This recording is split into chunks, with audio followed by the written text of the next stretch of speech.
मला आठवते या पुण्यातच मी राजकारणात प्रवेश केला तेव्हा पहिल्यांदा पुण्याला आलो. त्यावेळी अण्णा जोशी होते, डॉक्टर लेले होते. महाराष्ट्र एक्सप्रेस सकाळी 6 वाजता पोहोचायची.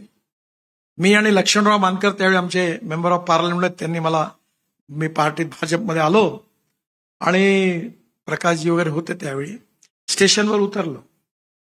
त्याच वेळी गाडीतून मंत्री उतरले, डॉक्टर श्रीकांत जिचकार. आणि मी आपल्या हातात बॅग घेऊन खांद्यावर ते पुस्तकाचं घेऊन चालत होतो. तेवढ्यात त्यांनी बघितलं. माझे अतिशय चांगले मित्र होते, त्यांच्याबरोबर सरकारी ताफा होता.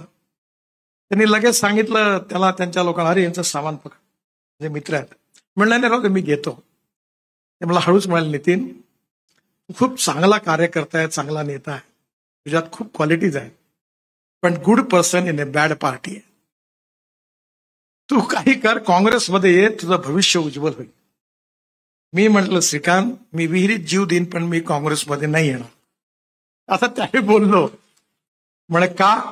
म्हटलं मी काही झालं तरी माझी विचारधारा, माझं कन्व्हिक्शन मी नाही सोडणार, जे व्हायचं ते हो.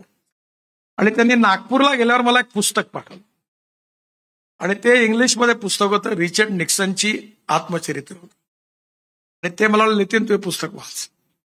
आणि त्या पुस्तकात रिचर्ड निक्सन अमेरिकेचे प्रेसिडेंट होते, तुम्हाला माहिती आहे इतिहास, की वॉटरगेटमुळे त्यांना बहिष्कृत केलं, त्यांना वॉशिंग्टन DC मध्ये जागा मिळाली नाही, बंगला मिळाला, लोकांनी राहू दिलं नाही.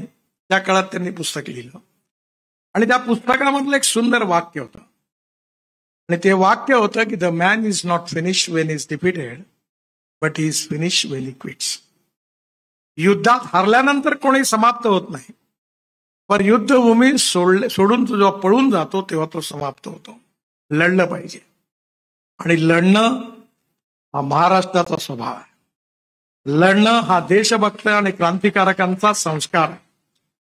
आणि लढत असताना सामाजिक आर्थिक परिवर्तन करणं, सोशो इकॉनॉमिक ट्रान्सफॉर्मेशन करणं, हा महाराष्ट्राचा विचार आहे.